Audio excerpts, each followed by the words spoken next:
Chapitre 2.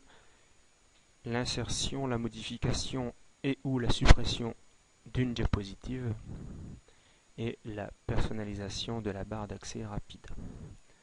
Nous allons commencer justement par personnaliser la barre d'accès rapide qui se trouve en fait ici en haut à gauche, juste à côté du bouton Office.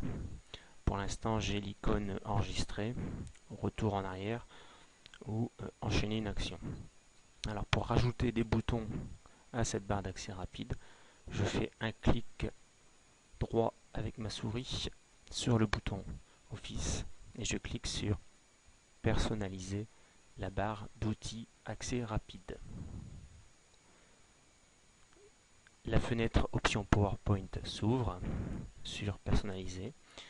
On retrouve ici nos trois icônes installées par défaut à l'ouverture du logiciel et je vais y ajouter par exemple l'impression rapide.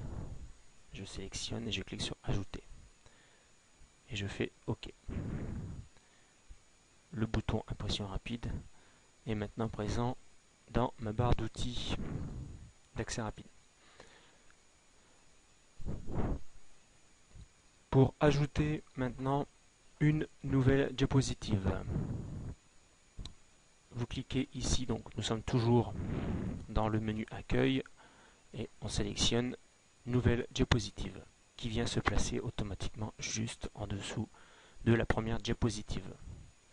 Alors contrairement à la précédente diapositive, on peut voir qu'ici j'ai la possibilité d'ajouter du texte mais aussi des éléments multimédia comme une image, une vidéo, un son, une image clip art, un graphique. Alors, maintenant pour modifier le type de diapositive, je clique par exemple sur disposition et je peux changer par exemple, prendre une diapositive vide. Et là c'est à moi d'insérer comme pour la première diapositive par exemple une zone de texte. Je vais dans insertion, zone de texte, je retourne dans ma diapositive et je trace le rectangle qui accueillera ma zone de texte. Maintenant pour supprimer cette diapositive, c'est très simple, vous cliquez sur supprimer. Voilà pour ce chapitre